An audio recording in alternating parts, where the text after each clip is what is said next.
Welcome to the Chronically Will podcast, where we hold real conversations with community that need to be heard. On today's episode, I have the honor of speaking with Pamela. Pam, thank you for joining again the Chronically Will podcast, and we're going to have a real conversation. Us being unapologetically who we are, just people living with and managing a chronic health condition. So, Pam, while you're here, and on this platform, can you give the world an introduction of who you are? Because you're someone that light needs to shine upon. Okay, thank you. Well, my name is Pamela. I have been in education for 10 years. I recently hopped out. I could go on what being an educator and a person with diabetes looks like, but I won't. I have switched over to the nonprofit sector. And a little bit about me, I'm actually a half and half. So I'm half Liberian, half Guyanese. Emigrated to the United States when I was like 2 or 3 years old. And I have been living with type 1 diabetes since 2022. Pam, thank you for that introduction. It's like, not only do we have that same correlation with having type 1 diabetes, it's like every conversation I have, especially with our people, it's like we were put here in this place to have these conversations because not only do we first think like no one else is living with this, it takes a while for us to find our community. But once we do find our community, I find out things like this. Pam, you've been working in education for 10 plus years and just recently transitioned into a new career. Yes. I have to raise my hand. Why? I have been working in education for the last decade as an educator, as a teacher. I also taught media literacy, ran a fatherhood initiative program. I've done all of that. And I just recently transitioned this past year into more of my inkling, more of my calling, working in public health and doing whatever I can to reach people that look like me that are equally living with and managing a chronic health condition. Well, I feel like you need snaps on that one because you need snaps. You need snaps because those 10 years in education, Pam, woo. Pandemic. Look, PAMDEMIC. Look, they ain't even realize that one, huh? Yeah, it did make us open our eyes and say like, yeah, we truly have enjoyed a great part of what we've been doing as educators, but we also need to move into our calling and do the things that benefit us, benefit our families, and just our whole mental well-being. Because the pandemic, they always said, oh, it's rough for the kids, it's rough for the parents. And I'm like, did anybody pause to say it was rough for the teachers? We was figuring stuff out on the fly. And to just look at teachers today, not only just the turnover ratios in the schools and whatnot, but now they're having, you thought like little Johnny was off his rockers at one point, but now it's like 9 out of 10 little Johnnies. Like, you never lie.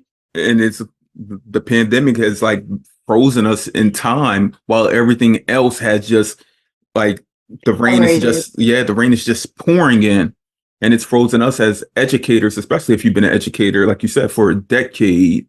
You have like your mental space is at one place. Like you're always like, okay, I have to do what I can to reach these students and make sure that they leave after encountering me with some of the education, some of the tools, some of the resources so that they can be their best.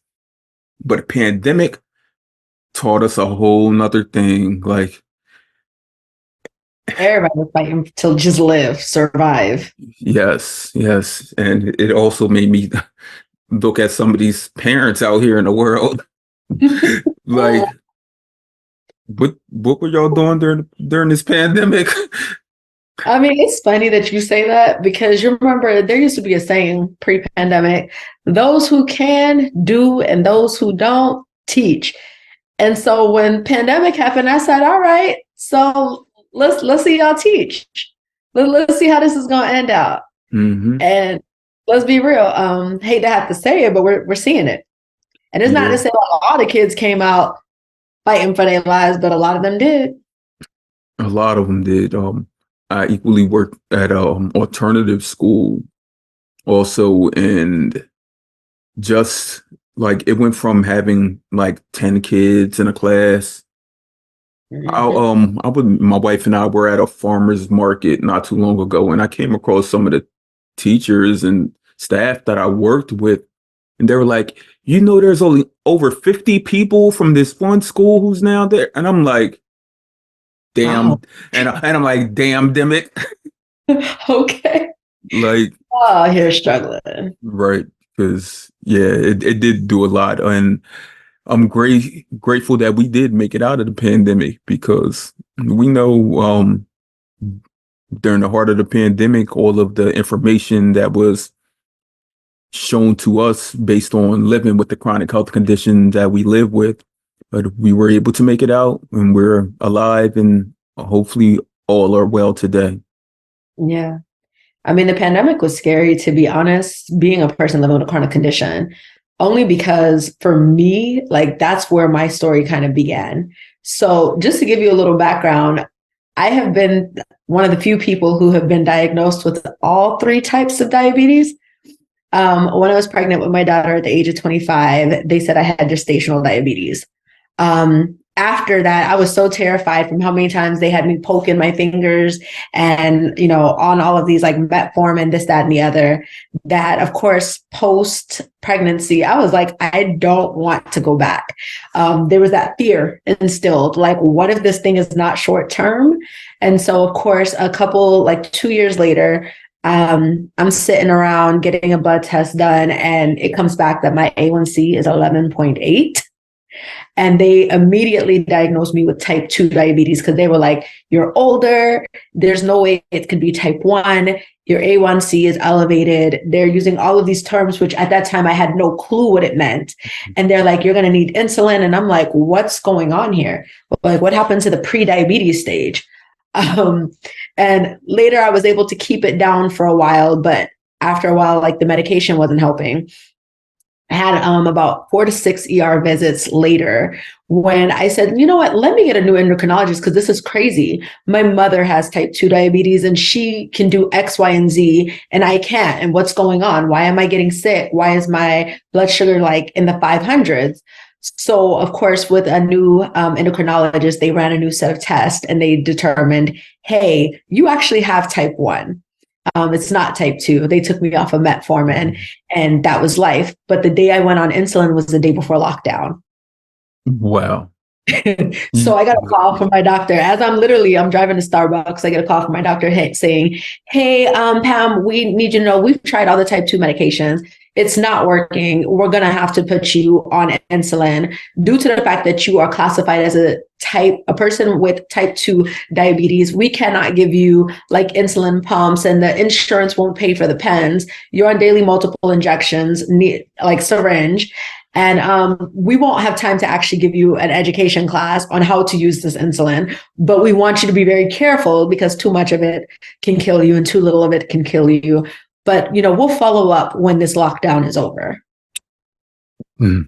Talk about fear mongering. Wow. First, there's the pandemic.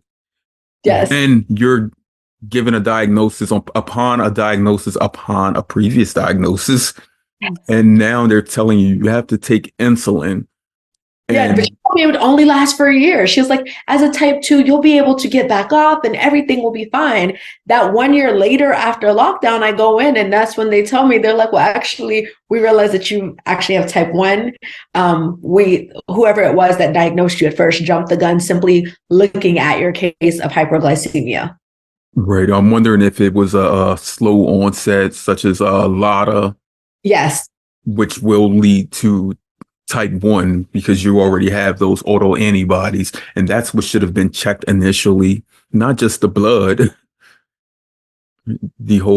they don't. I know. They look at your age. And that was one of the things, I was talking about with my friends. I was like, they tend to look at age more so than any other factor. And I said, in an age of information, how are we still making these misdiagnoses at such high numbers? And how is that being the case so much more so for people of color? Right. There's so many perceptions and prejudices still to this day over the last 100 years, including during the advent of insulin, where people of color just haven't been given the adequate resources, education, just the needed medications to live based on our race, based on our age. So racism and ageism are a thing, and they affect communities of color at a higher rate than anyone else. That's one of the things I've been looking at, and I'm just like, it's crazy, because I have another friend who has a story so similar to mine, where we both had the A1Cs over 11. We're both sitting here like, okay, we're given metformin and all this other stuff, and they're just like, go ahead. And the minute you don't start showing the progress that they feel you should show, it becomes a case of you're being non-compliant versus maybe this what we said you had isn't what you actually have. And so there's that thing of being a person of color, going to a healthcare professional and saying, hey, the medicine that you're giving me is not working, and they taking offense versus let's look a little deeper. Right. Look, it's like an anonymous box needs to be in every doctor's or physician's office, but also there should be that one pager. And I say this in like all my recordings, that one pager on things to look out for. Just like the doctor may not, or the physician assistant or whoever you're dealing with, NPR may not know exactly how to deal with you, but per guidelines, ADA guidelines and whatnot, there should be that one pager, like check for autoantibodies, ask about family history. Like all of these things should be combined so that you leaving upon that diagnosis, just have a little more information, not just the bare minimum in information, but a little more so you can actually live. Yeah, and thrive, not just survive, because it's one thing to get hit with the diagnosis. And that was one thing, I told my mom, I said, it's been interesting to being diagnosed with all three. You get a perspective that you probably wouldn't get if you had only been diagnosed with type 1, right?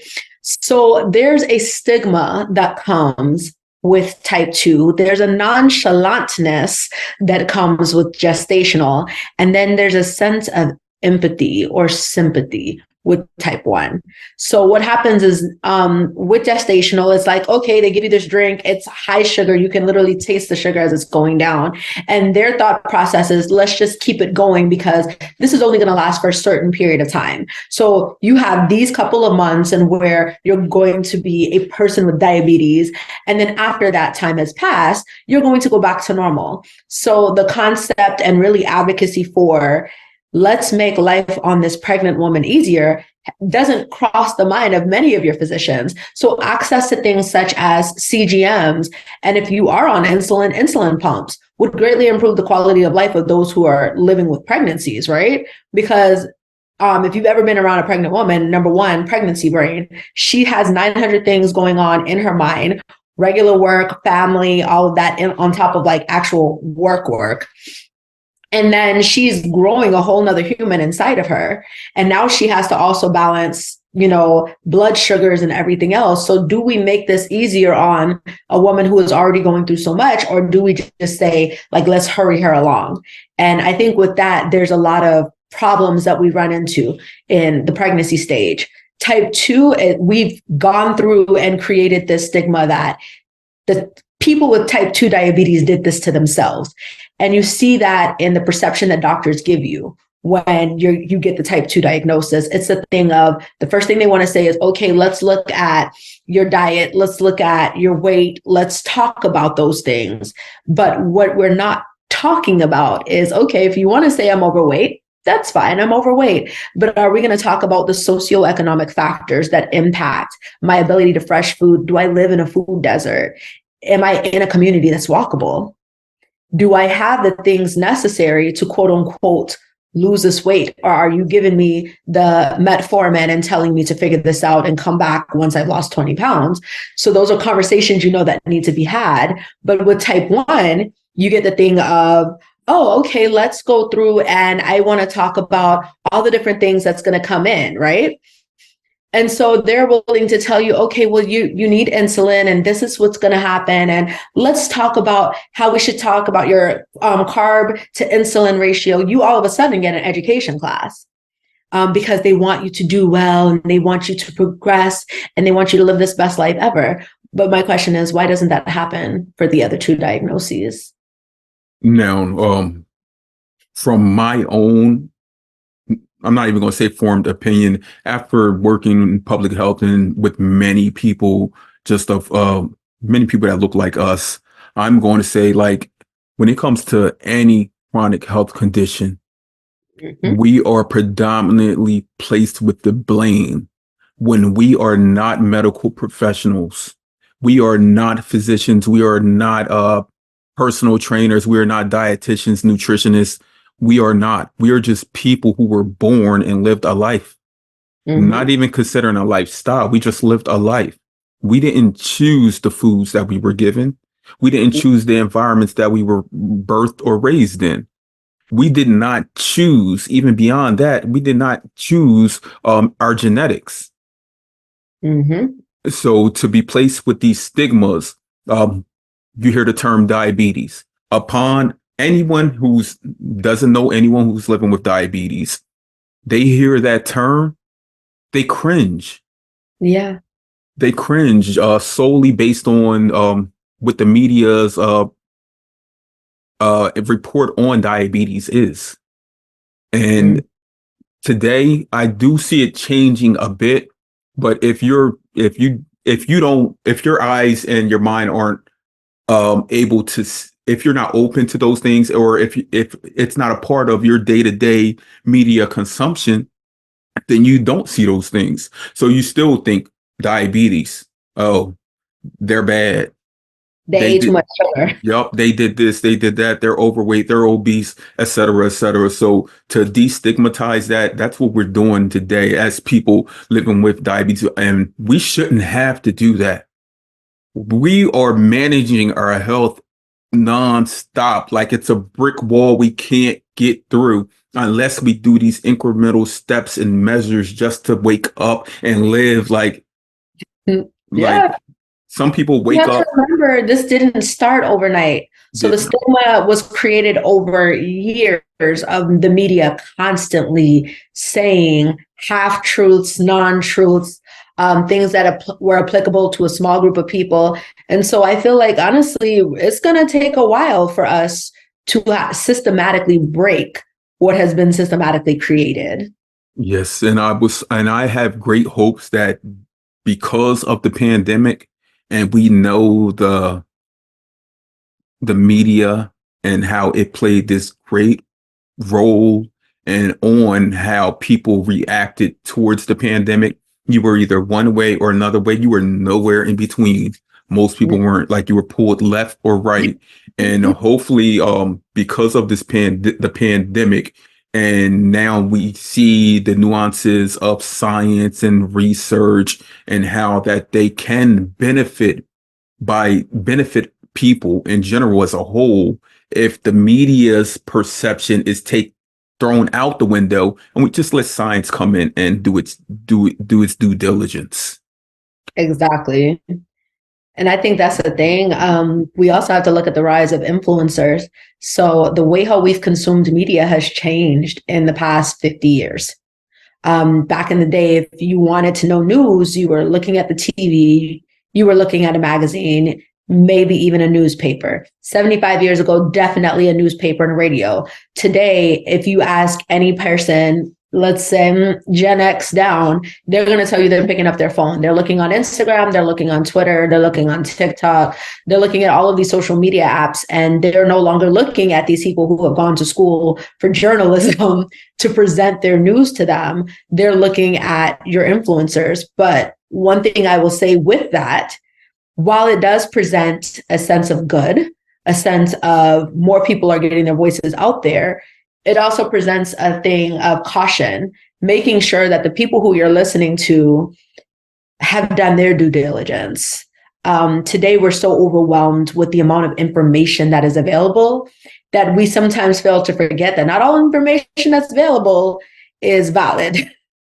Some people will put their thoughts and present them as facts. And so I think that's another thing that we have to look at, because a lot of these people who are coming out nowadays are coming out with an agenda. Let's be real. They have products that they want to sell. And that's also taking place at the cost of the term, quote unquote, diabetes. There's the ones who are saying, well, we can reverse your diabetes if you just take this, or we can, cure diabetes. And they don't specify which type. They just simply say they're curing diabetes.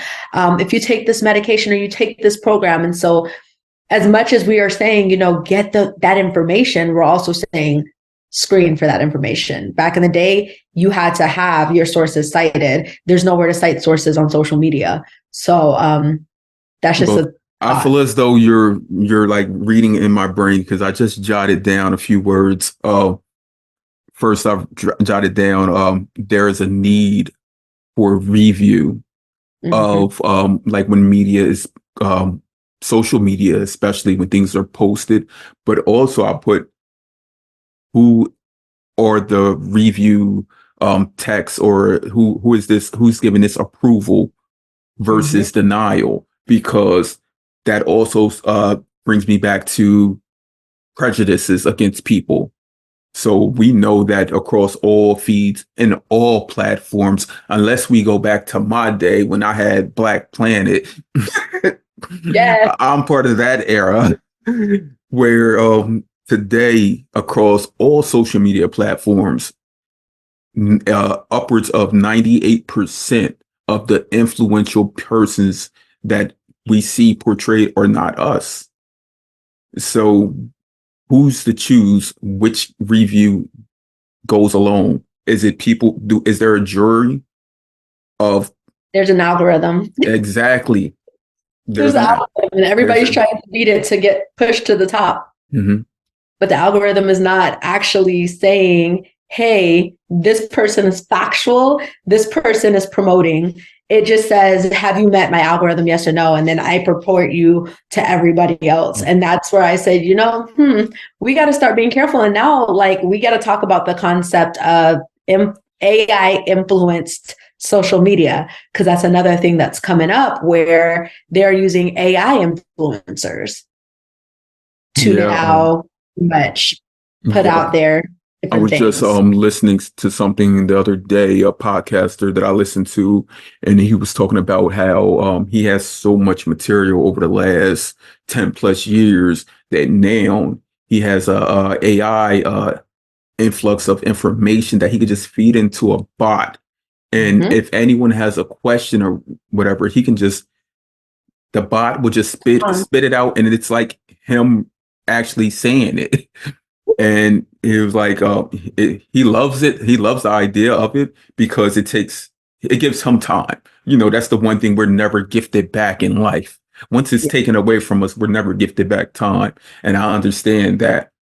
But at the same time, we do have to take into consideration, with all the influx of information that's keep being poured into that bucket, when it's taken out of that bucket, how are we to regulate that and regulate how it's being placed into people's feeds, how it's being received? It's definitely scary, because the last thing you need is a bot that generates information that's non-factual. Because remember, with AI, artificial intelligence, everything that it's being fed is from the web, And we have always known, let's be real, since grade school, they've always told us everything, anybody can put anything on the web. It doesn't make it true. And we know that, but yet we feed that same internet into this AI. And we trust AI because we say, hey, it has the intuitive powers to determine if something is true or false. But how? How do we expect AI to think critically when so many of us as humans have failed or missed the mark? Right. And when we do think of AI, we also got to take into consideration us living with a chronic health condition such as type 1 diabetes. We do want the burden lessened. We do not want to have to dab into every single step it takes to maintain a perfect A1C. So when we talk about AI, I mean, it does help us in that sense. So there's good with it and bad with it, and that's what they're going to tell us. Yeah. But there's also corruption. Yeah. We have to choose because let's be real, insulin didn't start costing $1,200 when it started. Remember, the point of insulin was to save lives.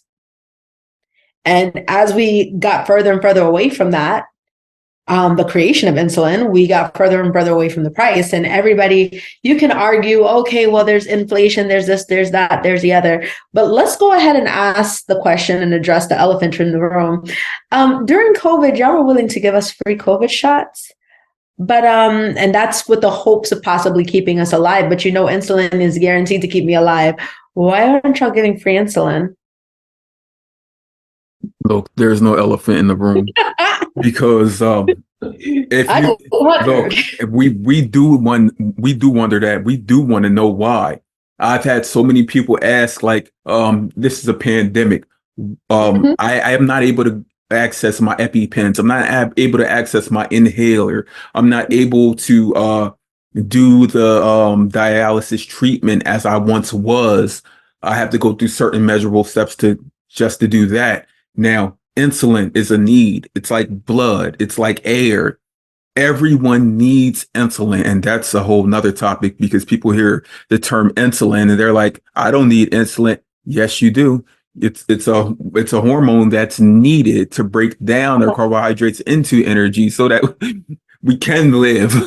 And yes, why isn't insulin free? Why isn't it easily accessible to all? That's a huge question. And I always tell everyone, no one will go without insulin on my watch. If I have insulin, you have insulin. Pam, if you ever are in need of insulin, contact me because, I mean, I'm just doing my part here. Mm-hmm. It's hard and it's crazy because the greed has gotten to the point of where you can have a college degree and a career. Because I'll be real, I've known teachers who have had to ration insulin. I have been a teacher who has had to ration insulin. There was, when the pandemic initially started, people who were hoarding insulin, which I was sitting there looking like, how are y'all hoarding insulin? Like, how are y'all getting this amount of insulin just being prescribed and y'all collecting it from the pharmacy to where when people finally save up their money for insulin, they go, there's no more insulin left. Right. That also makes me think of like how we were just saying, like insulin should have been available for everyone who needed it. But what if people actually, like if it became over the counter where you didn't need a prescription? You know, here in these United States of America, everything is about money. Mm-hmm. Everything. Money over life. Like, I don't understand that at all. I never will.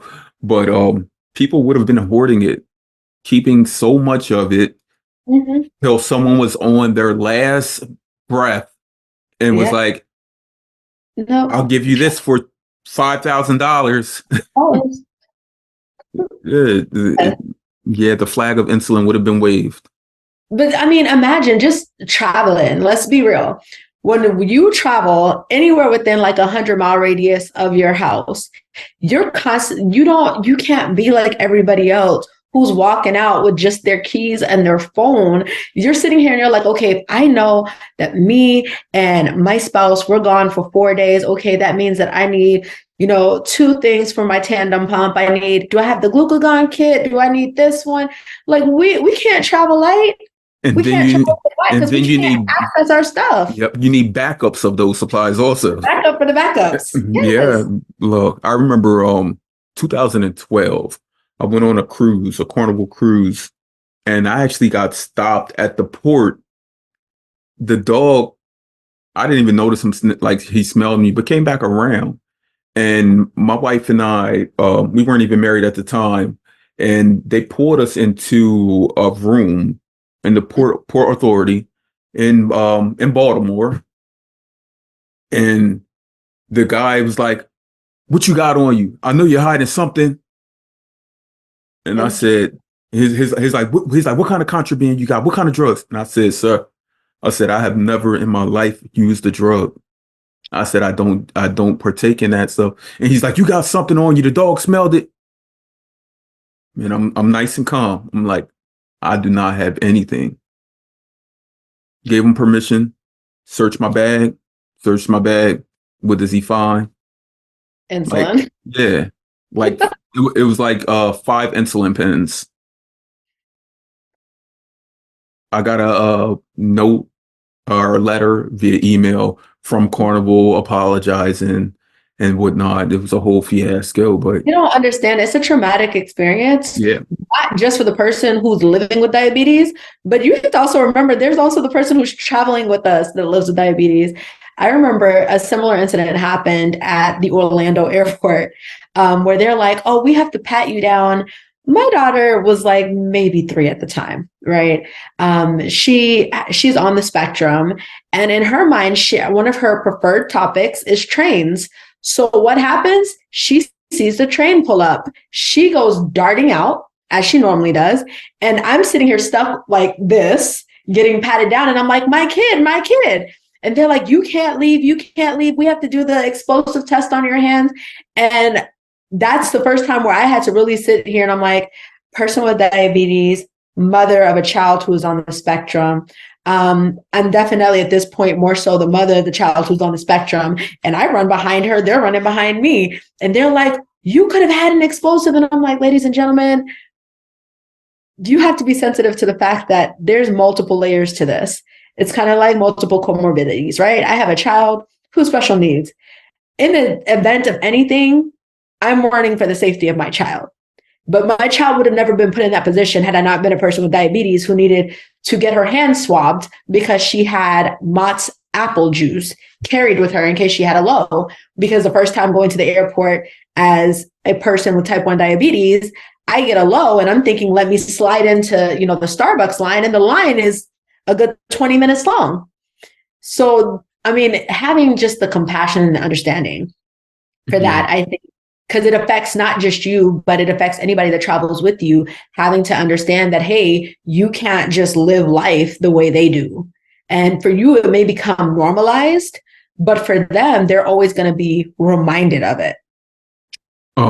Parenting with diabetes, being the caregiver, and having diabetes. I first had brought this to the attention of someone maybe like 5 or 6 years ago. My children are a little older now, 15, 13, and 10.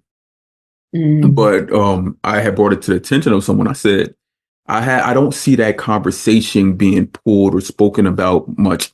Parents with diabetes raising children. And the person was like, "Oh, I've had many guests on my podcast who are parents that have children with diabetes." And I said, "No."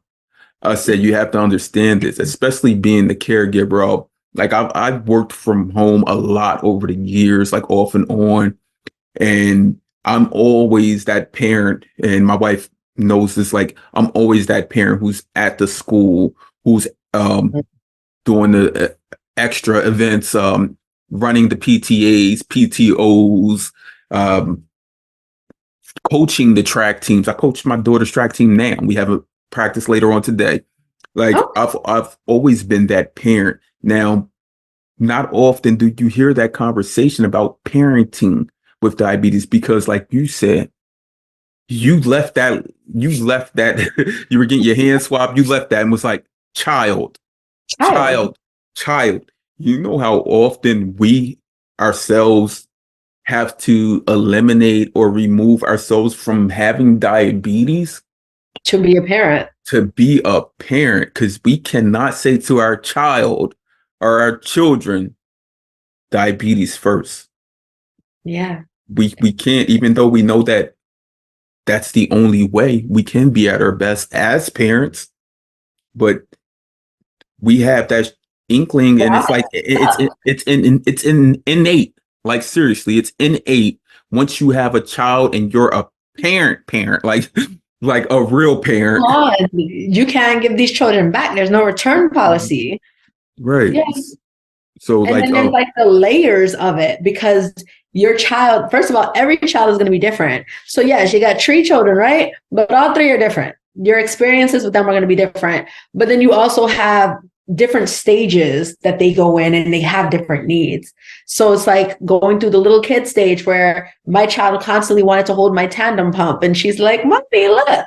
And you're like, "Look, honey, this thing is attached to me. You don't want to go too far. You don't want to kind of run off with it."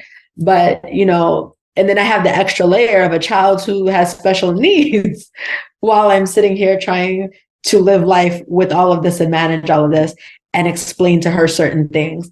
So, I mean, I would say though, diabetes has been helpful. It's been helpful. it has. Creativity in what works for us, becoming flexible in what works for us, education, learning at how to break these terms down to a child when your endocrinologist is still struggling to break it down to you. There's just layers of it being the parent. Having a child with special needs, and being a person living with a chronic health condition such as type 1 diabetes. So, like I said, I have 3 children. I don't, how many children do you have? One right Just now. the one. So the youngest is always tends to be like the most needy, um, that's my young son. He's always like, "Daddy this, daddy that." And he's the information guru. He's been tested and he's like beyond everything. And we know that he's going to change the world. Like seriously, my daughter is 13 and she's an adolescent teen girl. You know that, and she changes her mind on the drop of a dime. Like, I'm going to do this, I'm going to do that. Like, okay, all right, I support you. You know how that is. You were once a 13-year-old girl. Yes, and I've dealt with a lot of the girls who now puberty is coming a lot earlier. So 5th grade, we Right. deal with now. We're like, yeah, my daughter was in 4th grade. Yep. So yeah, things happen. Everything's going fast these days. And my oldest son, he's 15 and he's ASD. yep. So my wife and I, we know that along his journey in life, like even though we have the youngest, like he does need us a lot more. Like for just like socially, things, especially socially, emotionally. He does he's an amazing young man. He already knows what he wants to do as a career, and that's great. Like he has it all planned out. But at the same time, we've known since he was like 2 or 3 years old that when it comes to certain things, like he played soccer when he was 2 years old. At the same time, he didn't play soccer at 2 years old. He was there. Yeah. But he enjoyed the grass a lot more Than soccer. Yep. Yeah. But we let him have fun. Flag football. Okay. He grabbed everyone's flag, teammates, everyone's flags. And today, as a 15-year-old young man, like most people see him as being shy. But he's not shy, because when he's in his room playing his video games with his friends, he is so loud. Like, yep. And like me and my wife know that as he grows older, we're going to have to just ease him into this adult role. You know, like a lot of kids, you can be like, oh, okay, you're going to handle that business. Got it. Right. So him being now in ninth grade and 15 years old, we know like when you have different assessments, summative essays, things that are due, we have to be there for him step by step a lot of the times. Very much so. Very Right. much so. All right. So I don't even know how old is your child? She is 8. She is 8. 8. Strange enough, we have been fighting. So she got her diagnosis first going into first grade, right? Then we found out by the end of first grade that she tested into gifted. So there's the hardship there for her teachers because who are looking like, so she's on the spectrum and she's gifted. Yes, Yes. you can be both. You can be both. She will still elope at the sound of a fire drill. That's your ASD. Mm-hmm. But she will also still tell you how to correctly go about changing my tandem insulin pump from memory, which is her giftedness. So, those things coexisting. But I think it's funny because it's a reflection of how all of us in some way, shape, or form coexist.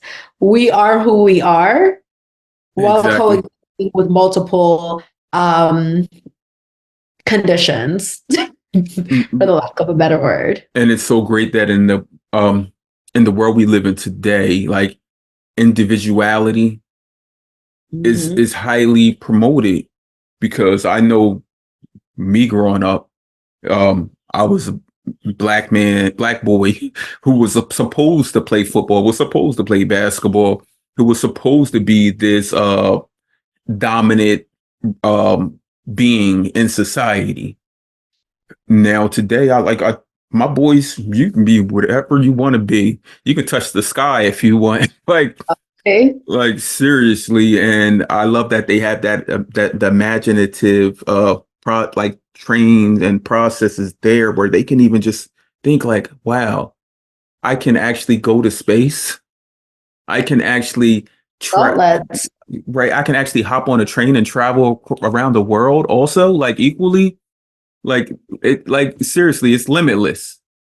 Very much so. Yeah. They grew up in a world where, because we were in a way silenced, I feel like our generation we try to ensure that the voices of our children are felt throughout society.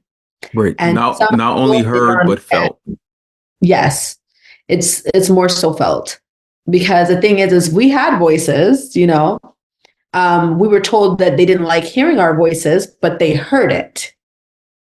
We realized that as parents, it's not enough for people to just hear your voice. They need to feel your message. Right. And I feel like that's important for us as we go through and we say these things to our children, that we make sure that we live that truth as well. So we create the example in which they follow.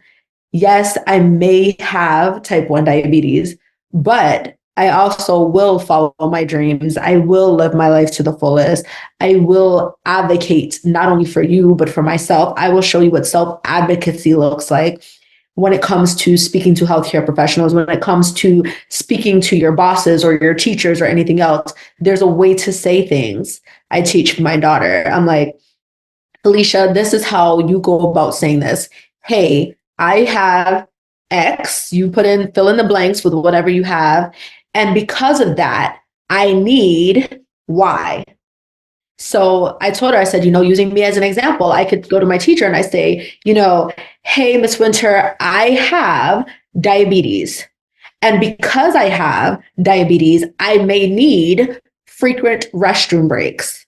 I may need frequent nurse visits or passes. Maybe I need to have a pass that's just for me that says that I need to go to the nurse. And in order to gain your trust, because let's be real, some people will abuse privileges. In order to gain your trust, I'm only going to go when I feel like I need to go. And so speaking that, because in that process of modeling for you how you're supposed to act in school, that's going to model for you how you act in the workplace, how you act anywhere else. So now I tell her, I'm like, when I go to my boss, I can say, hey, Miss So-and-so, I have diabetes. This means that I also now need frequent restroom breaks. That means that I may need, the ability to carry water with me. or snacks, or I may need somebody to come in and watch these kids because I need to do a correction dose of insulin. Right. It's just, I mean, it's a part of your whole identification factor, like who you are, your ID, your card. Like we know that a lot of people do carry like emergency cards with them that they can just hand to, say, a medic or an officer of the law or whatever, just in case something does happen abruptly that you can't actually speak those words to. Mm-hmm. So yes, so I've created those cards with my son because like we've noticed since he was younger, that when he's faced with like how do I conflict when he's faced with conflict, like especially like from authoritative figures in school settings, something he it's always been like it's always been like either he's just going to freeze, like to not say anything. Yeah, they just look at you, just Mm-hmm. He's not going to say anything, and they're like calling me, like, Mr. Will, like, what can we do? He's not responding, and I said, just give him his space, give him his time, like, yeah. But like, that's something, I had to put into her 504. right, One same, thing I said, like, hey, there needs to be a process when the child is already overwhelmed with information, sensory information. Let's have like just a regular, we did a red laminated card, it's a square, and she gives it to the teacher. And that gives her a token for a 10-minute in the sensory room where she can just kind of go and calm down. Because I think one thing that people fail to realize, when your brain is overloaded with information to process, it will therefore shut down any type of processes that it feels is unnecessary. And it happens whether you're neurodivergent or not. So if I'm sitting here and I'm in the middle of trying to do a correction bolus because I want to eat pizza, and you understand that pizza is one of those carbs that's either going to get you now or get you later. You want to talk to me and ask me questions, I'm not in a position to where I can answer your questions. Because answering your questions is going to mess up my bolus, and I don't need that. Right. I mean, that's something we do as people living with diabetes. So anyone else living with a condition that we wouldn't deem, with whose society wouldn't deem as normal, everyone should have the resources at hand so that things can be leveled, like equitable. Yes. Like They're always for equality, but I don't think anybody really cared about the equity of it all. Yes. Just on Friday, my son came home, he goes, I took a detour in school today. And he was like all excited about it. And I'm like, what you mean you took a detour in school? I said, you didn't go to class? And he's like, yeah, I went to class. He's like, I've never missed a class. He's like, but I took a walk today. And I'm like, your high school is only so big. Where did you walk to? He said, I just didn't walk directly to my class. He's like, I took the long way. And I said, yeah. And I said, what made you do that today? And he's like, the last class I was in, he's like, it was just too much information going and I just needed a break. And I said, that's fine. I said, you made it to class on time? He said, yeah, I had 1 minute to spare. See, that's the beauty of it. When they can recognize, hey, I'm getting overwhelmed. This is an information overload. And then they choose an appropriate strategy to de-escalate. And I think that's something that we have to learn, because sometimes as people living with diabetes, we may keep trying to push ourselves for the efficiency. We live in a society that values efficiency over our mental health. And if we're not careful to take those breaks, to take those walks, it might mean 24 hours with multiple daily injections because you needed a break from that tandem insulin pump alarm going off. We can sometimes get overwhelmed and be like, I don't want to do this anymore.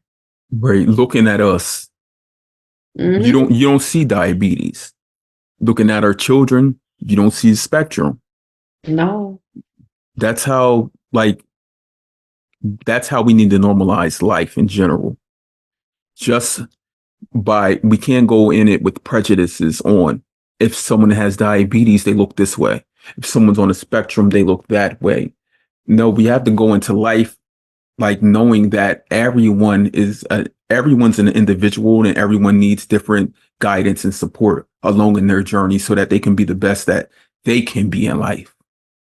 But I think we also need to talk about the concept of you and I both have type 1 diabetes, but our needs might be different Way and they might different. be influenced by different things. And I think that's another thing that isn't talked about a lot because when I first was diagnosed, I definitely went to social media like, where are these Black influencers who have diabetes? You saw the predominantly Caucasian, predominantly in shape, you know, either at their goal weight or underweight.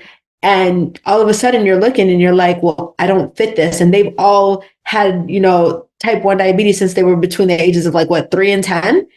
And you're looking, I'm like, well, what did I do to get this as an adult? Because I cannot relate to their stories of their mom and dads taking care of them. It's a whole different ballgame when you enter and you can't find you in the realm of where there's something for everybody. Right. So let's talk about that being diagnosed as an adult. Because predominantly, most of the people that I've recorded with were diagnosed at upwards of 15 and older. I have a great number, 10 plus people that were diagnosed 20 plus years old. And same, I was diagnosed at 20 years old. Yeah. And because the media doesn't show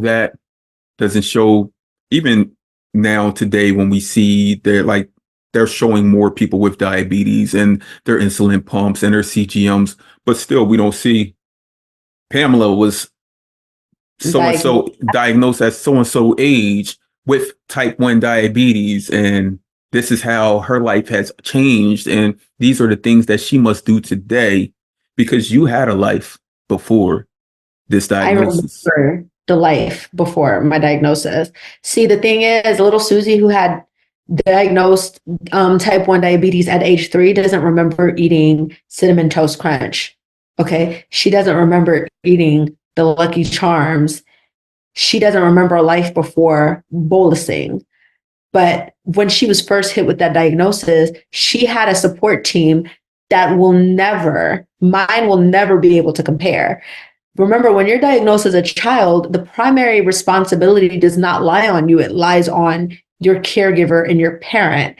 And there's a gradual, in education, we say the gradual release process of where every now and then you get to play with your tandem pump. Okay, now you're going to go through, you still get support from the school nurse, you get support from your mom, from dad, from whoever. Everybody in your little bubble knows that you live with diabetes. Everybody in your little bubble is taught to take care of you.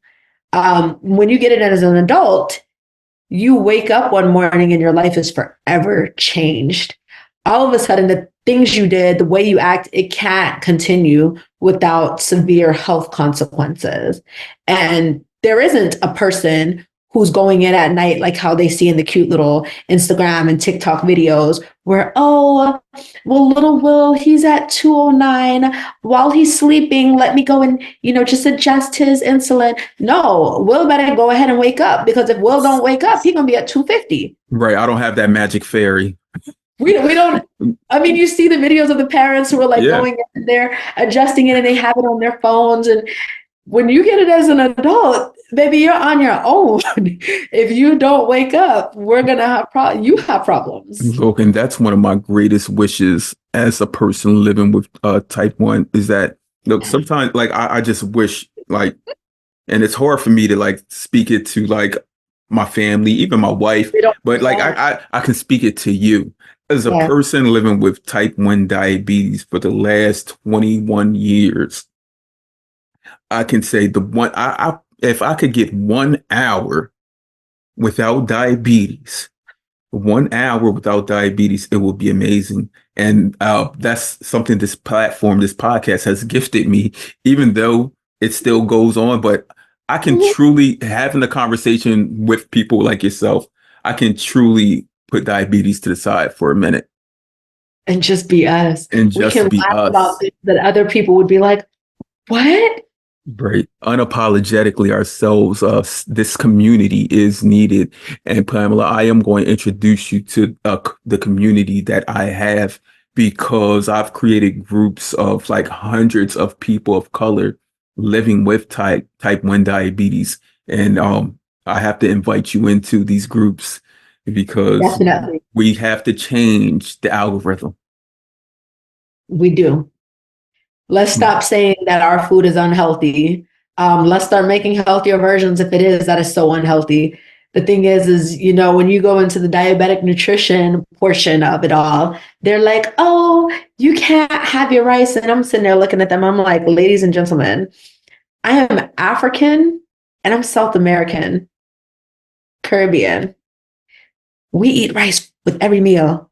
If we can fit it into breakfast, we're going to fit it into breakfast. We eat plantain, we eat all sorts of foods. And it's not that necessarily the foods are unhealthy. It's just the foods are different. When you look at what they consider to be healthy food, what does it look like and who do you see eating it?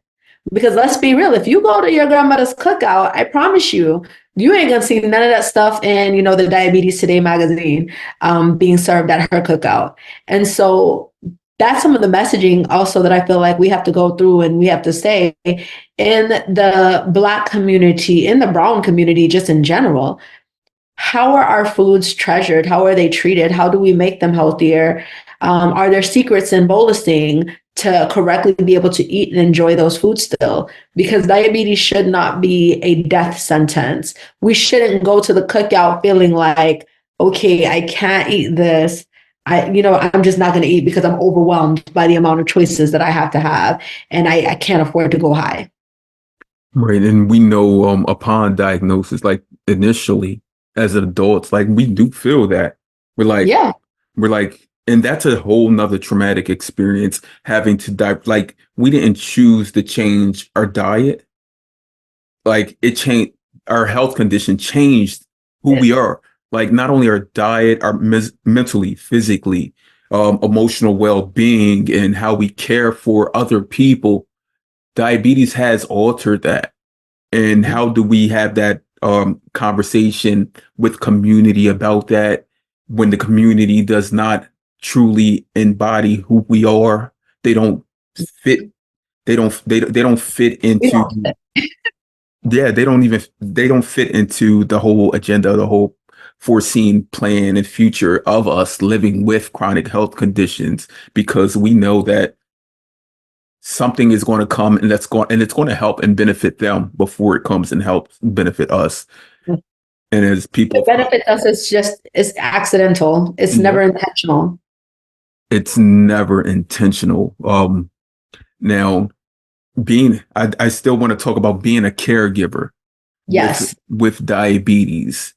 And so you had already had a toddler Yeah. upon your newest diagnosis, because I do have jotted down Pamela, the endocrinologist. Like, I mean, I don't know if you have any other hormonal hormonal autoimmune or chronic health conditions such as hypothyroidism or anything, but Hmm. you've had three types of diabetes. Yeah. Like seriously, and you did speak on how they all or how they're seen by the Hmm. media's perception of what they are, and how all three of them are stigmatized in different ways. How for one, it's like, all you have to do is this.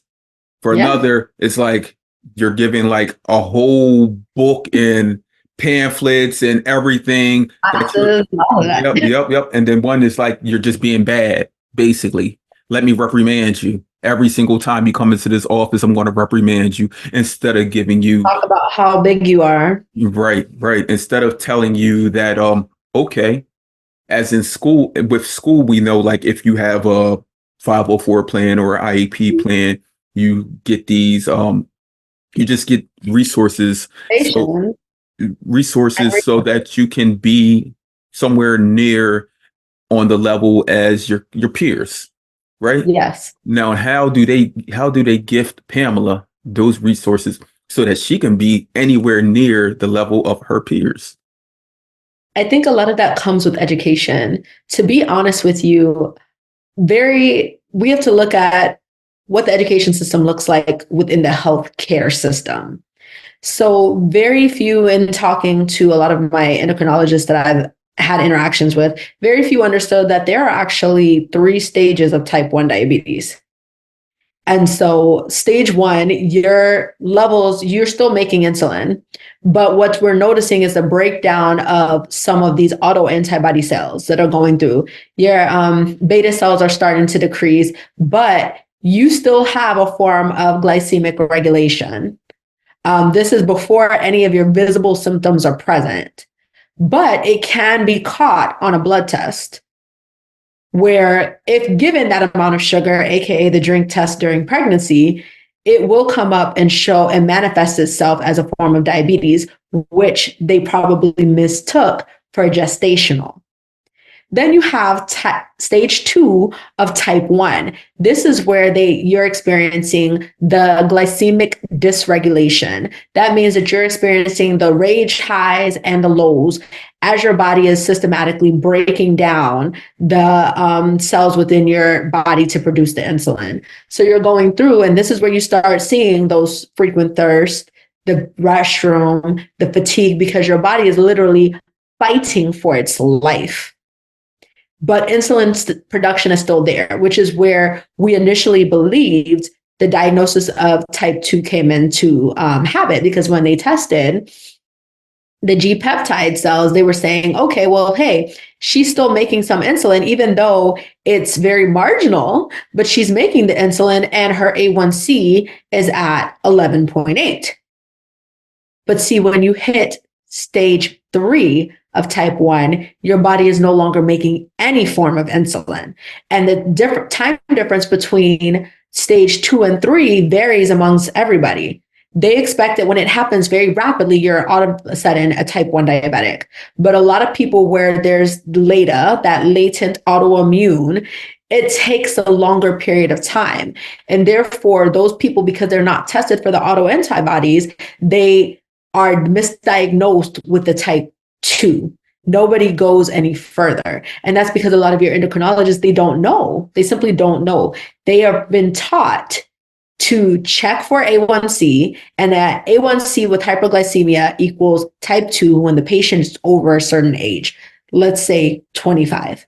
And so I think a lot of that comes into the education role, where we have to educate our healthcare workers to know, and we have to expose them to their own biases, because the thing is, media is going to play a role in how we're treated as patients.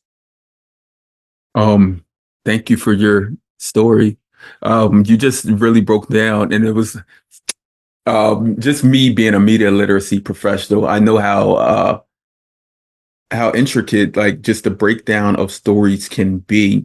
So you really just broke down your own diagnosis story, and like it was like something that it wasn't even planned.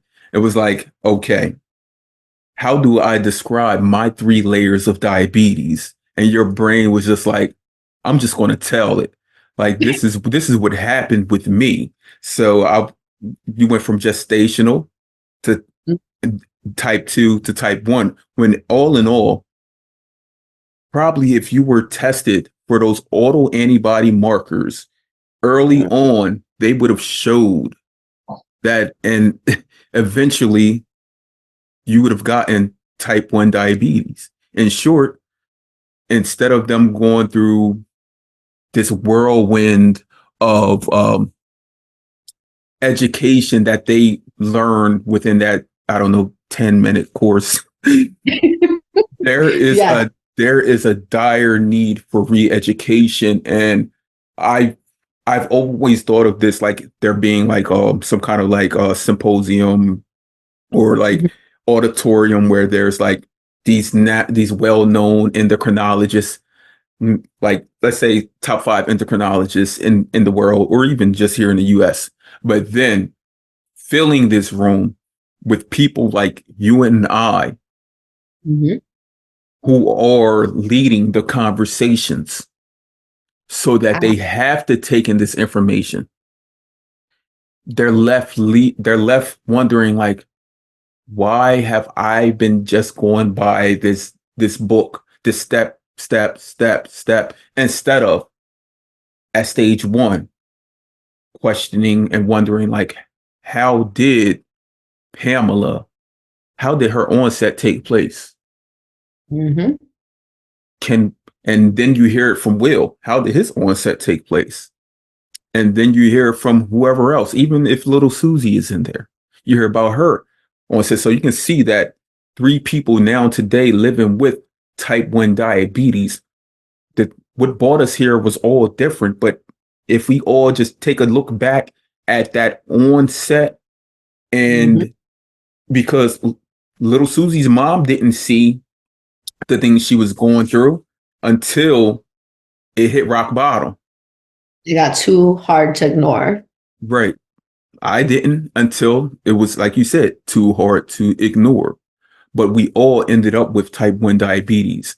So Mm-hmm. if they're able to take those steps to just learn that no 2 persons living with type 1 diabetes are the same. So we can't give them all this. We can't go off the same blueprint for everyone. We So true. can't we can't give them all the same manual, the same education and resources, but we can create a one pager to where if someone has diabetes, let's get their C peptides checked.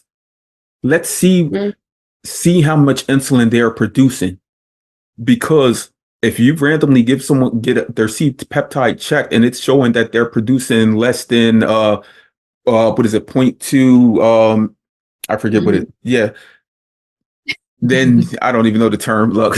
But That was the thing. So right, with right, your people who have LADA, it's like, okay, they produce insulin for a little while longer. yes, Their body is completely unable to use the insulin that they have.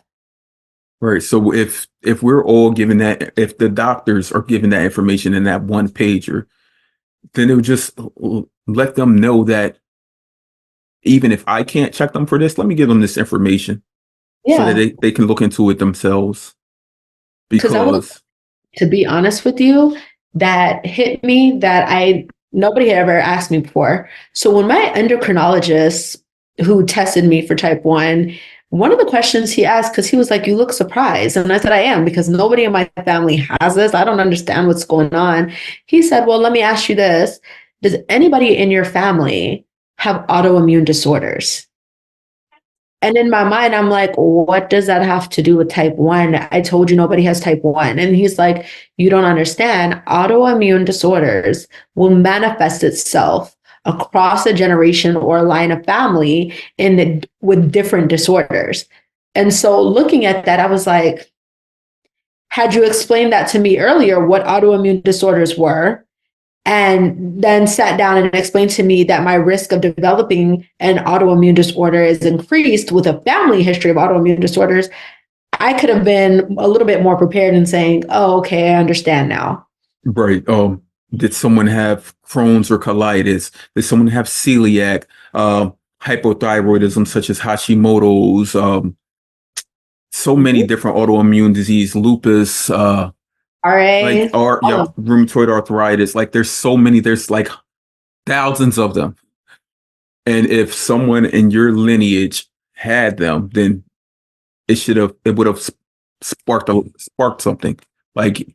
As he's going through and he's naming all of these, I'm just like, ooh, mhm, that person, that. And I'm like, there's a lot of people in my family. family. But we also got to talk about the fact that how Black and brown people, we don't like to talk about health issues, especially We like the don't. older. Like now, our generation, we're going to talk about it. We're going to be transparent. But the older generation, their thought process was, if you don't talk about it, it's not bad, and it put us at a disadvantage. I feel like for our generation, where we're having to kind of go through and now find out what they had because now we have it. Right. I'm just now recently finding out like what my grandparents passed from. Like even like many years later, I never knew what they passed from. Like my dad, I had a conversation with him and he's like, his dad passed from cancer. And I'm like, what type of cancer? What kind? And he's like, I don't know. It was just cancer. I ain't gonna tell you. Like, wow. Like you don't I know what need to. kind of, right. Yeah. Right. And he's like, my mom had diabetes. And I'm like, what kind? I don't know. She had diabetes. My aunt had diabetes. My uncle had diabetes. My cousin, he has diabetes. Like all these people, all of, like, and it was like more so even when they were like to have get-togethers, and you would see like certain people taking certain medications. You might even see someone pull out a syringe and take insulin or whatnot, but it was never spoken about at all. When You we have to know remember though, their thought process was what you didn't know couldn't hurt that you. couldn't hurt you at all, at all. That's And people yeah. from that generation still feel like that today. So Yeah. like I gotta be on my mom and dad, especially like my mom is like she'll call us and tell us everything that's wrong with her, Yeah.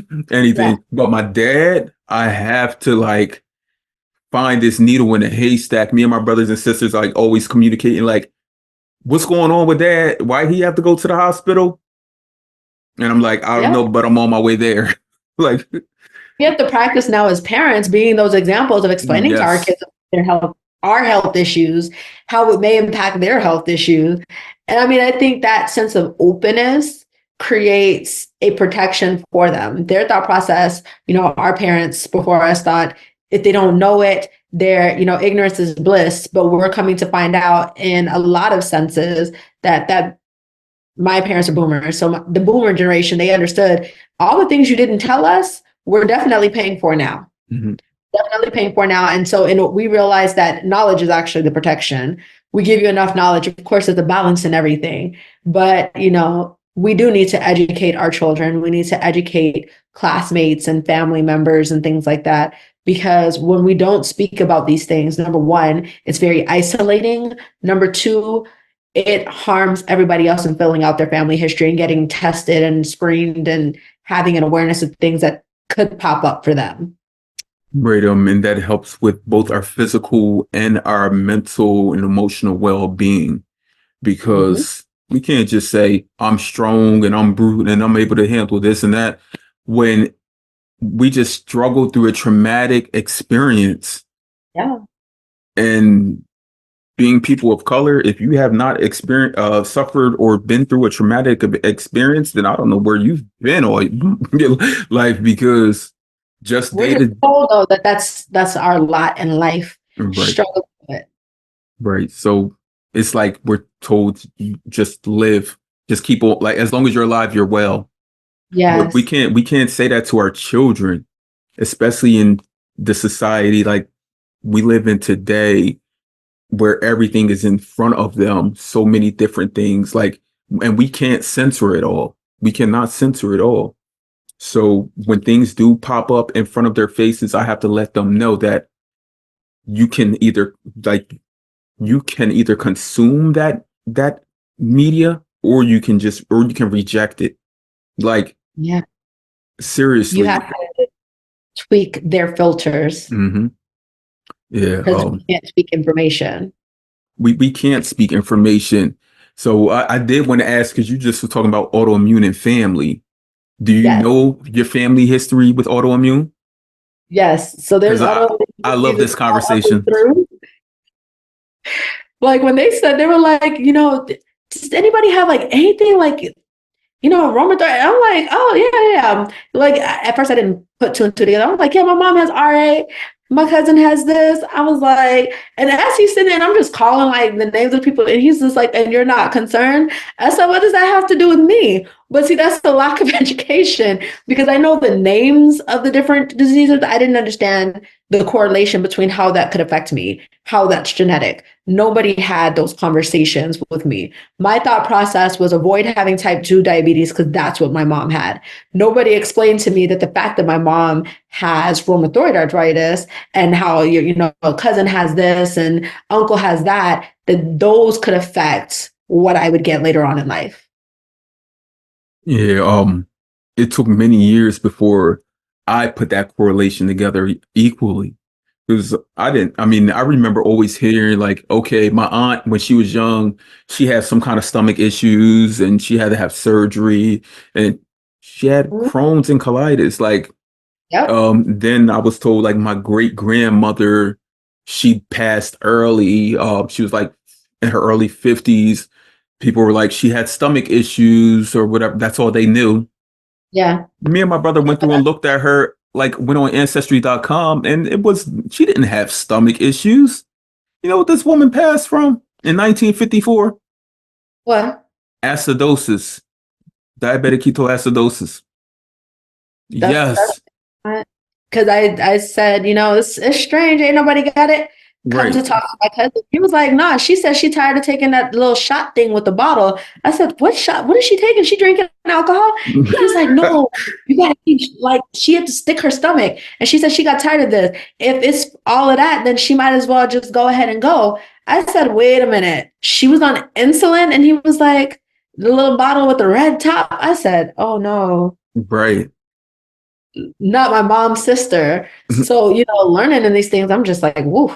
Pam, you've only been living with type 1 diabetes for the last 4 years, Mm-hmm. but you've been living with some form of diabetes for the last, 9 years, right? Right.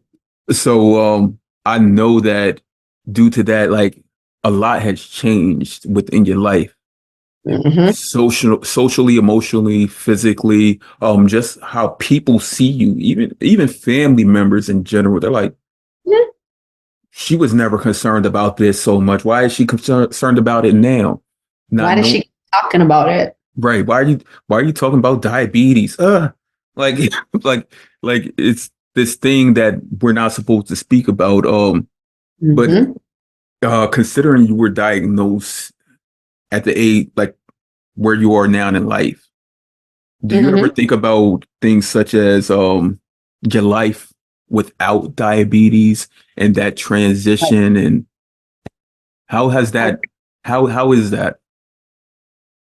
It's a lot. It's a lot. I'm not even gonna lie. I remember, back in the day, you remember how you could go to bed at like 3 o'clock in the morning, wake back up at 6, and like you could just roll out of bed, you eat cereal.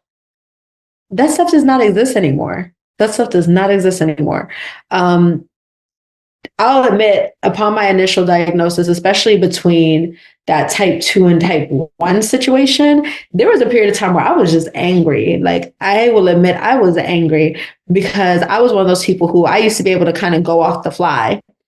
And AKA, I wake up one day and I feel like, I want to take a little trip to Florida. I live in Georgia. I'm like, it's a short little drive. Let me just throw some things in a suitcase. Whatever else I need, I'll get from Target. And I mean, that was my mantra. I can't do that anymore. I cannot. I'm sitting here like, okay, do I have enough sensors? Oh, did I pack another one of my cartridges? Oh, do I have enough site changes? Did I bring the Benadryl? Because, my arms and my body will have allergic reaction to the adhesive. So, part of that makes me mad because I still see my friends who are able to just kind of like get up and go. And then you hear the well-meaning, and I'm put heavy air quotes on that. Oh my gosh, I just could not imagine having to like use needles. I would so die.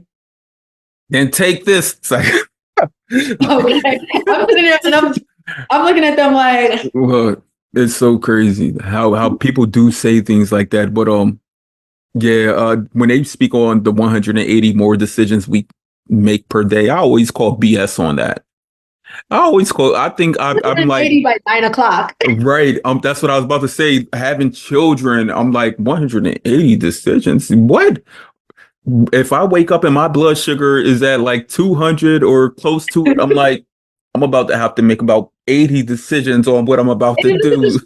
To correct it. Right. Like how much insulin I'm gonna like give. Am I gonna be able to go hop in my car and just drive off?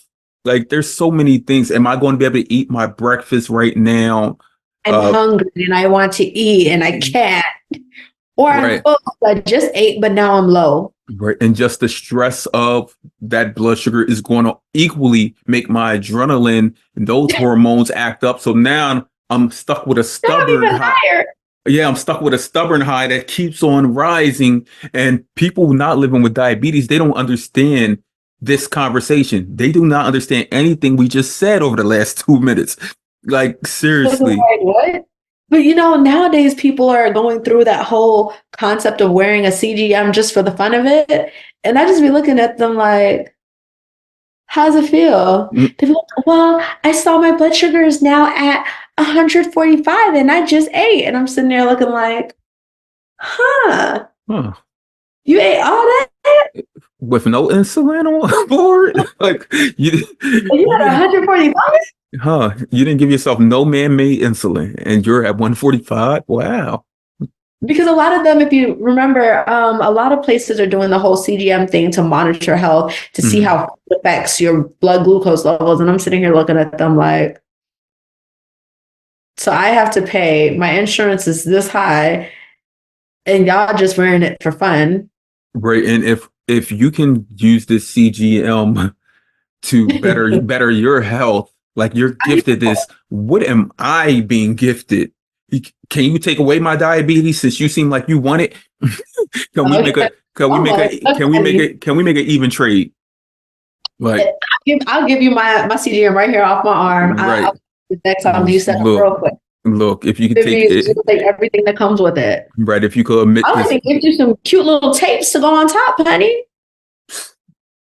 that people don't even consider those things, like money on top of money on top of money being poured in. And when we like we're raising children. Mhm. My You gotta my my daughter wants every new pair of whatever retro Jordan. She wants her Shein cart. She's 13 going on 14. She wants her Shein cart filled, and she has so yeah, much in her Amazon cart. And I'm never going to tell her I have to make sure that I get these supplies and things first. But I yeah, do tell the adults in my life that, yeah. like friends and like if they're like, we should go do this, do that, and I'm like, hold on, I have to Gotta, make sure that I have all of this covered. And they look at you like, I don't remember you always being that way. I don't, yeah. They remember life where you were carefree, and all like you worry too much. right. We have children today. Mm. That has helped us know that we have to do everything we can to make sure that we're able to be here for our children today and tomorrow. Day tomorrow and the day after. Yeah, because when you hear about things such as insulin shortages today, like Scary. that directly affects us, like mentally, Hmm. emotionally, because I don't know how to make insulin. I have seen some videos and I do have a few friends who work in like biomedicine and engineering. Let's see what we can do. Right, let's see how we can replicate these rDNA cells. Like seriously, hocus pocus. Okay. like, like, Ooh. No, right. I had a funny story the other day. My friend was asking me, she was like, so do you just get the cute stickers because you bougie? And I was like, look, first of all, I'm happy that you're asking questions versus making assumptions. I said, nah, the stickers are not because I'm bougie. The stickers is because I live in the South and in the summertime, stickers are a necessity. And she's like, why? I said, because it is so hot and humid in the South that if I put this Dexcom on and don't stay inside for the next 6 to 12 hours, it will literally melt the adhesive off my arms and I will watch it slide off. You will watch the money. We walked into Old Navy and literally, as we turn the corner, there's a lady who has her Dexcom. And at first I was like, maybe she got a really bad bee sting. But I realized when I got closer, she had a Band-Aid taped across her Dexcom to hold it on. It was holding on for dear life. It was holding on for dear life. And I tapped her on the shoulder. I'm like, ma'am, are you okay? And she's like, yeah, why? What's wrong? I'm like, you have a Band-Aid on your Dexcom. She's like, I don't know how else to get it to stay. Like it's fallen off so many times. Dexcom says if it falls off again, they're not going to give me another one. And I was like, baby, let me help you out. I reach in my bag. And of course I had just gotten a fresh set of stickers. Both of us had the G6 at the time. And I was like, watch this. And so I told her, I held on to the Dexcom, peeled the Band-Aid off, and actually put a new sticker on there for it to adhere. But I'm like, little things like that can make somebody's life. And people don't understand. To find a diabetic in the wild, who now comes and she's like, oh my gosh, you're like a little fairy godmother. Thank you so much. And, I share with her the site. I had gotten mine from Expression Meds, but I was like, it's so hot and humid down south that those little tips and tricks are things that your endocrinologist won't tell you. Like, hey, you can get an overpatch that actually looks quite pleasant to look at, that will help your device stay in place. Because when it's so hot and it's so humid out here, if you do not allow your adhesive to dry that 6 to however many hours, it will literally come off. I once had an endocrinologist say to me, I didn't know you can get all those little stickers and things for your CGM and your pumps and stuff. Like, yes, you can. What are you telling people other than take insulin? Well, there's some who are looking in, like when I started having, I had a Freestyle Libre 2, and I used to get really bad skin reactions to the adhesive. And my endocrinologist sent me to the Dermatologist. Dermatologist. And the dermatologist is like, we've never seen this before. We have no clue what to tell you. Let me tell you how somebody's mother ended up telling me, hey, have you tried the Flonase or Benadryl trick? And I'm like, the what? And she's like, just put a little Flonase or Benadryl on your arm, let it dry, form a little layer. I'm like, you're putting like the medicine Benadryl, like the port? She's like, no, they come in a cream. Just rub it on your arm. It'll go from white to clear. When it goes to clear, slap your Freestyle Libre on your arm and you have no more problems. And I was like, so you mean to tell me the dermatologists don't know that? The endocrinologists don't know that. The diabetes community knows that. How is this not shared with your doctors? Because I'm pretty sure 9 times out of 10, when somebody comes with a skin irritation due to the adhesive, they're going to the doctor because they're panicking. Why it's not shared via the doctors, I do not know. Because if you're an endocrinologist or a dermatologist, you have multiple patients that come in there with the same problem, with the same identifiable problem. Why haven't you created a even just a small spreadsheet, Excel doc, anything about these patients that are coming in with these allergies, and then even asking them, what do you use for that? How do you remedy that issue? And before they send you off with that referral to the dermatologist, even checking with the dermatologist, like, have you had this? Do people come in with these issues? Yeah. Or do some research, because to be honest with you, that's what I had to do. I literally went online and was researching. And of course, after, I had talked to the lady first, but when I Googled it, it was a quick Google search. There are people in these T1D forums who are telling you like, hey, this is how you do this. This is how you do that. So as doctors, I just want to know, like, do you feel like you're too educated to listen to some of these people who are living with the condition and finding ways around it? Or is it that where's the barrier? Where's the barrier? That's something else that needs to be added to that one pager. Yeah. Like basics and just helping us. I mean, we may not know the sciences and the like the small things, the nuances that are managing and learning the carbohydrate counts and the insulin sensitivity factor, things of that nature. I mean, I do, but many people don't know those things. So why can't we have that one pager that tells us just little things like you may get a skin rash, and if you do X, Y, and Z. We need everything out there to lessen the burden that is living with a chronic health condition. Everything. And it's not a burden being placed on these medical facilities to just give us information. Just give it to one person and they'll share it like something. And at the same time, in these medical facilities, endocrine offices or whatnot, there needs to be communities that are built there as well. Why don't you have a meetup for your patients? Like, have a place where they can be with other people who look and feel and who are going through what they're going through, having times where they can sit down and talk about it, having times where they just sit down and talk about the funny nuances in life. Because yes, they want to say our lives don't revolve around type 1 diabetes, but anytime I need to eat, sleep, think, breathe, drive, I got to go check my numbers to be like, oh, where am I now? I've had situations where I've been at work and I'm sitting here and I'm looking like this, and they're looking at me and they're like, get off your phone. And I'm like, I'm just trying to check my numbers. Like, I just want to make sure 2 hours after eating, I'm not at 250.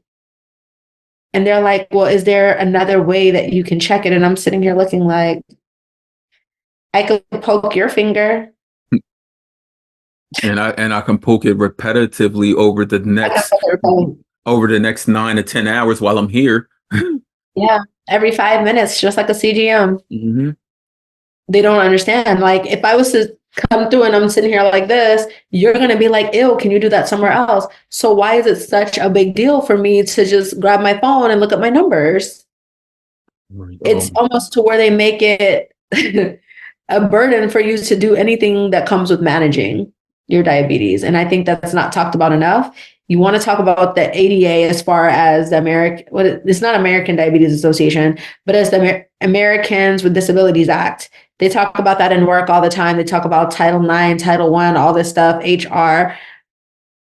But where does diabetes fit in? What does that look like? What do accommodations look like? What does the burden of diabetes, how does that affect your ability to perform your job? And what accommodations are given to you? Are they equitable, or are they just simply equal? Because you can't give the same accommodations to a person with diabetes that you would give to a person in a wheelchair and call that equity. You can't, because you wouldn't give a person in a wheelchair the accommodations that you give someone with diabetes. Exactly. Right. How can we break this all apart? And I mean, that's not something that we should be having to have. We shouldn't be having to have those conversations, because we're not teaching them. I mean, they're not coming to us asking us like, how do you teach Johnny X plus 7 equals blah blah? Like, how can I do it easier the way you do it in school? And you're like, that's what I do. Yeah. That was a part of my job. Now this is your job. This is what you do. Mm-hmm. Once you figure that out, can you share that? Yeah. Because let's be real, there were some days where, as a teacher life, I would tell you I was exhausted. I was exhausted because my blood sugar went from 250, and then I overtreated it, and I woke up and it's at 50. And then I'm sitting here and I got to be, you got to be up. It's not like I can just close my eyes and I'm just eating and go back to sleep. I have to make sure it comes up to a certain level. Right. And so the next day when I'm exhausted, do you give me grace? Do you give me understanding? Do you ask like, hey, what's going on, Pam? I noticed you're really tired today. Mm-hmm. Or is your thought process, I don't know what's going on with you, but you need to get it together. There's that thing that nobody talks about. Everybody wants to say the diabetic or the person with diabetes needs 8 to 10 hours of sleep. Have you consulted with the person with diabetes on how we're getting these 8 to 10 hours of sleep? No one's consulted with me. I haven't been consulted with either. I just wanted to make sure I wasn't the only one. I know I had an endocrinologist visit maybe like a year or two ago, and I was actually talking to my endocrinologist about that. Like, I have not had that amount of sleep on purpose. On purpose, right? Meaning, like, okay, was I going high and fell asleep? Was I going low and fell asleep and then woke up? Like, and that's a whole nother thing, a whole nother issue. But I haven't purposely like said, okay, well, you're going to get 8 to 10 hours of sleep tonight. You can't realistically. To just plan for that is a whole nother traumatic thing. Like, you go lay down, you're like, I'm good, I'm going to sleep. I'm not. Like, come on now. Okay, so now since I'm going to sleep earlier, my body is my hormones are acting in a certain way, and now I can't do it, and that's just tonight. Tomorrow night, it's a whole nother thing. My favorite is when they say, well, have you tried just eating the same thing every day? And then that way your blood sugar it'd be the same every day. And you just look at them like, you really think that? Okay. Exactly. And to piggyback off that, ask them, have they tried eating the same thing all day? Every day. Just eat the Every same thing. day. I don't want to eat no And give more. yourself the same amount of insulin. No, it doesn't work like that. It doesn't at all. Just our day-to-day lives, depending on the times we wake up, the times we go to sleep, what is needed from us, from community, from family, from everyone. It Are you all sick? Did you stub exactly. your toe? Because now you're feeling pain? Are you All of it. cold? Are you hot? You've been sitting down for too long. Does your legs tingle? I mean, these are questions you got to ask because that's going to affect your blood sugar. Literally. I experienced over the first time as a type 1 diabetic, and let me tell you something, that took me out the game. That took me out the game. First of all, the district I worked for was still trying to have classes during COVID online. And so, well, in person. We only got that March to May off. We went back to school the next year while everybody else was still virtual. And it was horrible because what they did is they were like, you taught concurrently, meaning that half of my kids are on Zoom and I see the little windows here, but the other half of my kids are over here in Oh person. wow. And I'm like, so when do we get breaks? Well, unfortunately, we're not going to be able to give you a break. When you get a break from the kids from the Zoom, you're still going to have in-person kids. And then sometimes when you have a break, those kids go to specials, you have to be on Zoom. And I'm like, so when do I go to the bathroom? When do I go? Do I take the camera with me? Do I just I lift it up like this? How does this work? And I mean, to tell you the truth, being a teacher during that period was a time.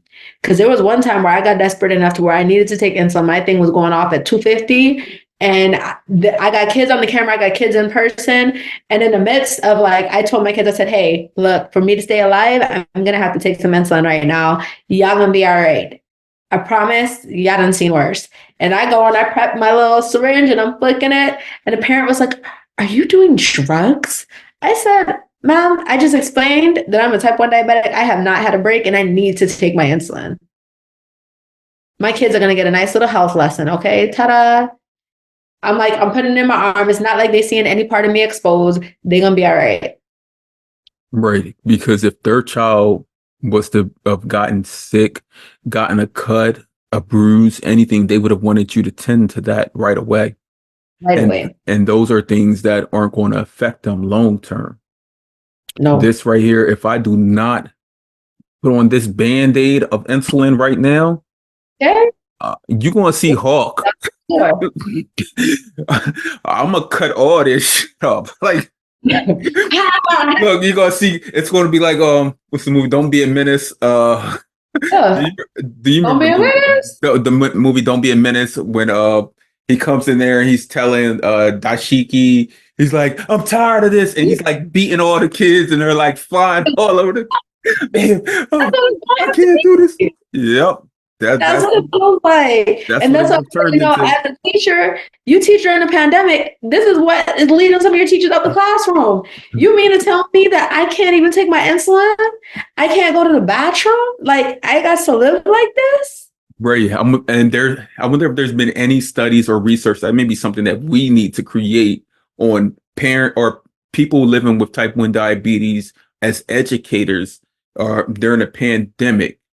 How was our control, our time in range, our A1Cs? Because our mental health was Trash. shot. It was shot, thrown out the window. So we was hanging on by a thread. I do have a couple more things I want to speak to you about, but as we do come down to the final stages of this conversation, I do hope it's been nice and organic, as I told you, because it's a conversation that needs to be had. Or is there anything that we did not cover that you want to cover? Covered. Yep, we covered types of diabetes, that burnout and fatigue, cost and access. We pretty much touched on that too. And And we talked about the things that we wish others knew. We talked about that concept of I remember life before diabetes. I wish people understand, like, I wanted to be that same person. There's no way, no matter how hard you try, that you can be the person before diabetes after you've been diagnosed with diabetes. There's no way you go on living your life the same. And it is what it is. So I typically ask people at this time to give me a glimpse into their diagnosis story. But I'm considering, okay, you have 3 diagnosis stories. Mm-hmm. Now, your onset of type 1 diabetes. Mm-hmm. Do you have a typical like story, how you found out, or was it just like, okay, now it's type 1? So the thing was, remember I told you I had type 2. Mm-hmm. The day before lockdown, they had put me on insulin. They told me that I would be on insulin for 6 months. But lockdown, of course, lasted a year. By the time I went back, my endocrinologist had already retired. So I went in with a new endocrinologist, and I'm just like, that morning, I'm not going to lie to you, I actually threw away my syringes and the insulin because I knew I was done. Yeah, I was like, this is my time to celebrate. They're finally going to let me off. And my doctor was Indian. He was real small. And he's like, Miss Winter, I think your history is just really odd that you keep ending up in the ER and with these high rates, like your blood sugars are ridiculously not managed. And I'm like, oh, great. Another person telling me I'm non-compliant. And he's like, no, there's something else that has to be there because this makes no sense. So he sends me down to the lab. Back then I had Kaiser, so everything was in this one building. He sends me down to the lab to get my A1Cs done now that I have been on insulin for what was supposed to be 6 years or 6 months, but now it was a year. And of course, now I come back and instead of 11.8, my blood sugar is sitting at like 6.4. And what I thought was just the A1C test, he ran a full range of tests and he said, Miss Winter, I told you to eat before you came to this doctor's appointment. Did you eat? I said, yes, I did eat. And he said, okay, great. Because now this all makes sense. I said, now what makes sense? And he's like, there's good news and there's bad news. I said, okay, well, what's the good news? He said, oh, the good news is what you've been wishing for. You actually don't have type 2 diabetes. And I'm like, oh, I made it. I'm out. And he said, yes. But see, wait, I didn't tell you to celebrate yet because there's some bad news. And I said, okay, what's the bad news? I can get the A1C down, doc, like it's not that big of a deal. And he said, well, no, you definitely have type 1 diabetes. I said, what? But the thing was, isn't that the one where you have to be on insulin? He said, yes. I said, no, because I threw away the syringes and the insulin this morning. And he said, well, granted the cost is $80 a vial here at Kaiser, you might want to go and get that back out. I said, sir, I don't think you understand. That Chick-fil-A chocolate chip oatmeal cookie is calling my name. Like it's calling out to me. I'm on my way there. Like I'm dancing into Chick-fil-A line right now. He said, you can dance there. Remember that your carb to insulin ratio was 10-1. So just go ahead and, bolus for it with the insulin that you're now going to have to get from downstairs since you decided to throw your insulin away. I said, so how long am I going to be on insulin this time? Like, is this another 6 months? Or he's like, well, I mean, if you want to live for 6 months, you can be on it for 6 months. If you want to live a little bit longer, you might want to take it for a little bit longer. When you stop taking it, you're going to stop living. There you go. I was like, oh, one thing I'm going to tell you, brown and black people are going to give you the truth in ways that you ain't ready for. Because the way he did that took me out the game. I was like, oh. Look, you just shut me up. Like, he told you basically take insulin for 6 months, you'll live for 6 months. You stop taking insulin, you stop living. Like stop living. I mean, that's probably what I needed to hear at the moment because I was just done. That's what everyone needs to hear. Like people not living with diabetes, our families, our friends, our associates, our coworkers need to hear that. We cannot go without insulin. No. They cannot go without insulin. Yes, the only difference is that they make insulin and their body can use it and ours doesn't. Right. And it automatically gifts the amount of insulin needed for everything. Like We have to it's do a that. hormone. Yes. Insulin is a hormone. Insulin is not a drug. No. It's a needed hormone to live. Synthetic version of a hormones that our body could actually make. Right. Man-made. Yes. And just listening to your diagnosis story, it also made me think of like your age and being diagnosed, and now you have to wear technology. Mm-hmm. There could be a whole sensory issue that correlates with that. Because you remember, I told you, I said I was getting the skin rashes from the adhesive. Mm-hmm. So the thing was, is as a type 2 diabetic, I was offered no type of diabetes technology to help manage my diabetes. Eventually, I would end up getting the Freestyle Libre 2, and I had to pay out of pocket. Insurance wouldn't cover it because I was labeled as type 2. Now, the minute I became a type 1, all of a sudden they're willing to pay for insulin pump, and now my CGM is covered at 100%. No problem. And I'm sitting here looking like, but all the while I've had type 1.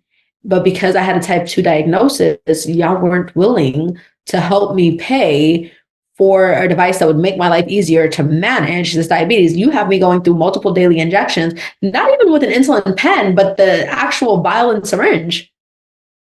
Whereas the minute I become a type 1, all of a sudden it's like, yay, you've joined the winner circle, because now you get all these devices that are going to help you with the management of your diabetes. And part of it felt kind of like I felt some type of way, Right. like What about my aunties? What yeah. about my other family members? Like, But the way insurance goes, they weren't willing to cover if you were a type 2 and you needed insulin. You wouldn't get access to an insulin pump, even if you lived in the United States. Even if you lived in today's day and age, you would have to come out of pocket. Insurance wouldn't cover it because they wouldn't view it as a necessity. And that goes back to the stigma of you did this to yourself because you have type 2. And that's why it's so important for us to fight those types of stigmas, because it pervades not only in the healthcare space, but it pervades in the pharmaceutical companies and the biotech companies. And then in addition, so just imagine now everybody has gone from you did this to yourself to all of a sudden, let me help you. diabetes is a ball game that many people don't want to hop into the realm and try to win the championship with. They No. choose to separate everything. We got separate health coverages, separate as far as culture goes, separate as far as even the insulins that we are given and we need. Everyone doesn't take the same insulin. Some No. people have different reactions to other insulins. You may be able to, some people may be able to use Dexcom. It may not work for others. Mm-hmm. Others may prefer Freestyle Libre or an alternative CGM. Someone may have sensory issues with pumps such as Omnipod Yeah. and choose a tubed pump such as Like T-Slim, a tandem pump. tandem. Some people may have issues with the cording and like, I can't do that. Door handles. Right. So when we talk about living with chronic health conditions such as type 1 diabetes, everyone who is living with it, and especially those who aren't living with it, just take into consideration that we're doing everything we can to just be at our best. And that's not only for ourselves, that's for you also. That's the Yes. only way we're going to be able to show up for you. That's the only way we're going to be able to consistently show up for our loved ones, our spouses, our children. The only way we're going to be able to is if you, the person on the outside looking in, do something. Because we can cry and complain about everything, and still you're only seeing maybe 1% of everything that's going on out in the world with living with type 1 diabetes. You're not seeing the discrepancies of people of color who live in places like Liberia. The people I've spoken to 2 people in Uganda. Like, people Yeah. aren't seeing those things. They don't get to hear them stories. Right, where the young lady I spoke with in Uganda, she's the first person to have a CGM Wow. where she lives. And now she's fighting for coverage of CGMs for other people. People are begging for it. So you know Yeah. what I'm doing? I told her I'm going to collect some and I'm going to ship them to you, Yeah. because we know, as people living with diabetes, we have to lessen the burden for everyone else if we can. We don't Mhm. want, there should not be a disenfranchised community when living No, with a chronic health condition. On that note, likely to get Pamela, it to somebody else. And that's the part that is crazy. Pamela, you did speak about this cookie from Chick-fil-A. Oh. And this is how I end all of my conversations. I ask people, on the day, listen, on the Mhm. day a cure is here, it's spoken into existence. We wake up and the magical unicorn of diabetes sprinkled all of its fairy dust and vamoose, it's gone. It's absolutely eradicated. On that day, what do you do? Oh, I'm going to Chick-fil-A, honey. I'm going to Chick-fil-A. There's a cookie. I'm gonna even get the milkshake at the same time because I know I ain't got a bolus for it all. I'm turning up. I'm going swimming. Look, taking that flight Okay. without stopping at Target. I'm just packing. Yeah, just packing my just a little carry on, nothing crazy.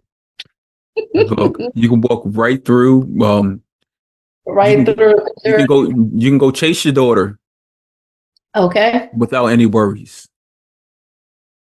The thing is she won't be left unsupervised for me to have to go chase her because I'm Right. right behind the line. Like, Exactly. The burdens of living with diabetes.